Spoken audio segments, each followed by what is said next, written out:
அந்த மோரியா மலையின் அடிவாரத்தில் ஆபிரகாம் சொன்ன விசுவாச வார்த்தை என்ன சகோதரனே? அன்பு சகோதரியை சொல்லுமா, அந்த ஆபிரகாம் மோரியா மலையின் அடிவாரத்தில் என்னம்மா சொன்னான்?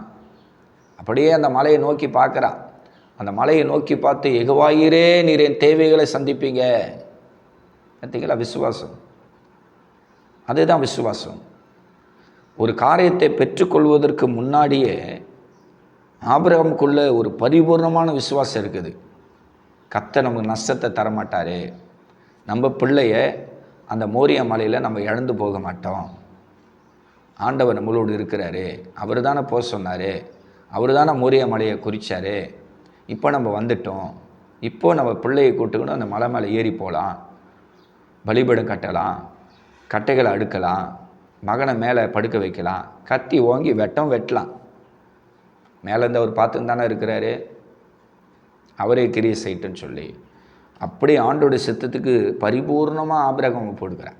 என்ன நடந்தாலும் பரவாயில்ல, ஆண்டவர் சொல்லிட்டாரு, விசுவாசத்தில் நம்ம அப்படி செஞ்சிடலாம். ஆண்டவர் ஆபிரகாமை கைவிட்டாரா? யோசனை பண்ணி பாருங்கள். ஈசாக்குக்கு அந்த மோரியா மலை மேலே மரணம் சொந்த அப்பனாலே நெருங்கி வந்துடுச்சு. அந்த கட்டை மேலே படுத்து கொண்டு இருக்கிற அந்த ஈசாக்கை ஆண்டவர் கைவிட்டாரா? நீங்கள் சொல்லுங்கள்.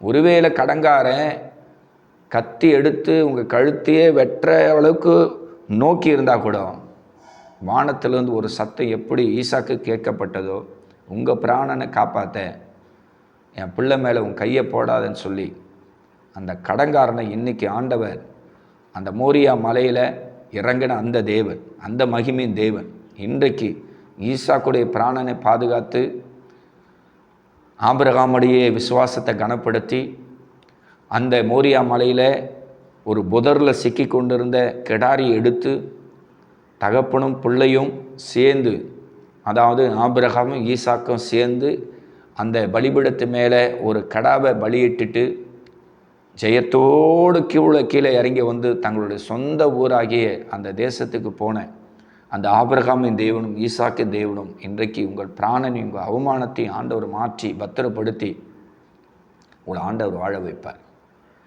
விசுவாசிக்கிறீங்களா? சூழ்நிலாம் அப்படி தான் இருக்கும். மரணமே வந்துட்டு போல இருக்கும். திகிலாயிடுவீங்க, பயமாயிடும். ஐயோ, கடத்திலிருந்து வெளியே வர முடியாது, கொடுக்க முடியாது, எங்கேருந்து வரோம், இவ்வளோ லட்சம், இவ்வளோ கோடி எப்படி சமாளிக்க முடியும், எப்படி கொடுப்பேன், என்னால் முடியவே முடியாதுன்னு சொல்லி நீங்கள் அப்படியே உடஞ்சி போய் நொறுங்கி போய் கூட வந்திருக்கலாம். உங்கள் கடத்தை அடைக்கன்னா யெகோவா ஈரே என்கிற தேவன் உங்களுக்கு மனம் இறங்கணும்.